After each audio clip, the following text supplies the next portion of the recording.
வணக்கம். இன்னைக்கு நாம பார்க்க போறது ரொம்பவே சுவாரஸ்யமான ஒரு விஷயம்.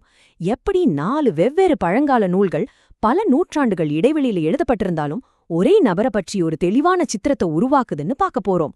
இது ஒரு பெரிய புதிர் மாதிரி. வாங்க, இந்த மீட்பரோட அடையாளத்தை நாம ஒன்னா சேர்ந்து கண்டுபிடிக்கலாம். நம்மளோட தேடல் இங்கிருந்து தான் தொடங்குது. இறைவாக்கினர் எசாயா சொன்ன இந்த சக்தி வாய்ந்த ஆனா கொஞ்சம் மர்மமான தீர்க்கதாசனத்திலிருந்து தான் ஒருத்தர் ஒரு நாட்டுக்கு மட்டும் இல்லாம முழு உலகத்துக்கே ஒளியாவும் மீப்பாவும் இருப்பாருன்னு சொல்லப்பட்டிருக்கு. யார் இந்த நபர்? அவரோட நோக்கம் தான் என்ன? இதுதான் நம்ம முதல்ல கேட்க வேண்டிய கேள்வி. சரி, வாங்க நம்மளோட முதல் துப்புக்கு போலாம்.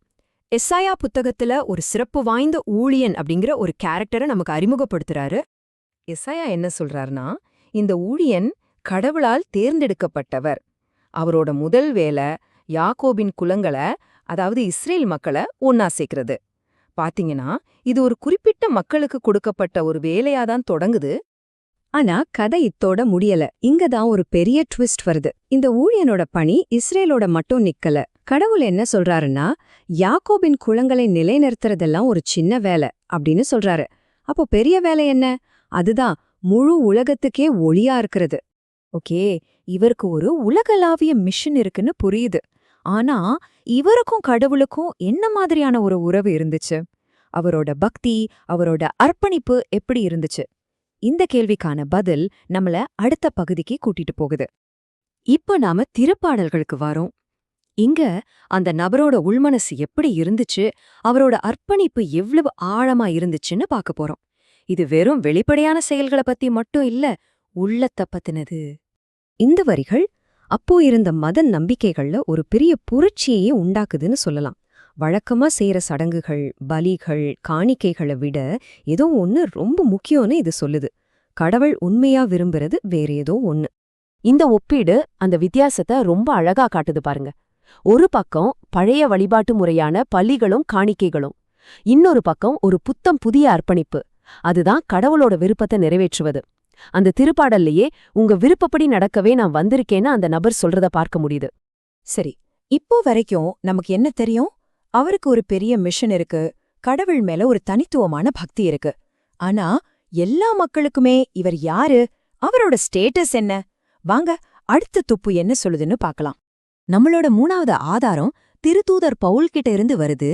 அவர் தீர்க்க தரிசனங்கள சொல்லப்பட்ட அந்த நபருக்கு ஒரு பேரை கொடுத்து அவரோட அதிகாரம் எவ்ளோ பெரியதுன்னு நமக்கு விளக்குறாரு. கொரிந்து நகரத்தில் இருந்த சபைக்கு எழுதின கடிதத்துல பவுல் ரொம்ப தெளிவா எல்லா கேள்விகளுக்கும் பதில் சொல்றார். நூற்றாண்டுகளா இருந்த ஒரு மர்மத்துக்கு பவுல் எப்போ ஒரு பேரை கொடுக்கறார். அவர் வேற யாரும் இல்ல, இயேசு கிறிஸ்து. ஆனா பவுல் அதோட நிறுத்தல. ரொம்ப முக்கியமான ஒரு விஷயத்த சொல்றாரு. இயேசுவோட ஆளுகை ஒரு சின்ன கூட்டத்துக்கு மட்டும் இல்ல, அவர் கிறிஸ்துவங்களுக்கு மட்டும் ஆண்டவர் இல்ல, எல்லா இடங்கள்லயும் இருக்கிற எல்லாருக்கும் ஆண்டவர்னு சொல்றார். யோசிச்சு பாருங்க, எசாயா சொன்ன பிற இனத்தாருக்கு ஒளிங்கிற தீர்க்க தரிசனம் இதோட எவ்ளோ சரியா பொருந்தது.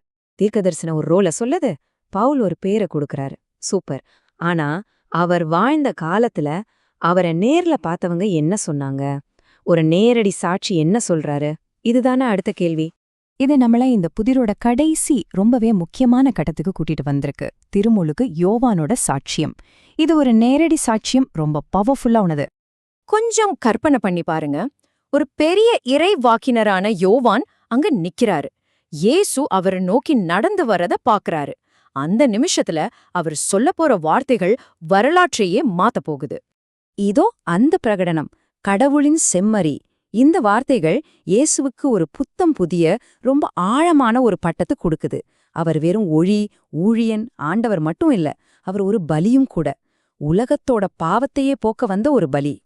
கடவுளின் செம்மறிங்கிற வார்த்தைக்கு பின்னால ஒரு பெரிய அர்த்தம் இருக்கு. அதாவது மொத்த மனுஷ இனத்தோட பாவங்களையும் நீக்கிறதுக்காக கொடுக்கப்பட்ட ஒரு முழுமையான தியாக பலிதான் அவர் அப்படிங்கறத இது குறிக்குது. இது மீட்பை பத்தின நம்ம புரிதலையே வேற ஒரு லெவலுக்கு கொண்டு போகுது. சரி, யோவானுக்கு எப்படி இவ்ளோ உறுதியா தெரிஞ்சது? அதுக்கும் அவர் 2 தெளிவான ஆதாரங்களை கொடுக்கறாரு. ஒன்னு, தூய ஆவி ஒரு புறா மாதிரி வானத்திலிருந்து இறங்கி இயேசு மேல தங்குனத நான் என் கண்ணால பார்த்தேன் அப்படிங்கிறாரு. 2வது, அந்த தெய்வீக அடையாளத்தை வச்சு அவர்தான் இறைமகன்னு நான் உறுதியா சாட்சி சொல்றேன் அப்படிங்கிறாரு. சரி, இப்ப நாம பார்த்த எல்லா துண்டுகளையும் ஒன்னா சேர்த்து ஒரு முழுமையான சித்திரத்தை உருவாக்கலாம். வாங்க, இப்பதான் இந்த புதிரோட எல்லா பாகங்களும் ஒன்னா சேரப்போகுது. பாருங்க, இந்த 4 புத்தகங்களும் எப்படி ஒரே நபரோட கதைய வெவ்வேறு கோணத்துல சொல்லுதுன்னு. அவர் ஒரு ஸ்பெஷல் மிஷனுக்காக தேர்ந்தெடுக்கப்பட்ட ஊழியன், எல்லா மனுஷங்களுக்கும் வழிகாட்டுற பிற இனத்தாருக்கு ஒளி, உலகத்துக்கே பொதுவான அதிகாரம் கொண்ட அனைவருக்கும் ஆண்டவர், பாவங்களுக்காக தியாகம் செய்யப்பட்ட கடவுளின் செம்மறி. கடைசியா இது எல்லாத்துக்கும் மேல அவர்தான் இறைமகன்கிற தெய்வீக சாட்சியம்.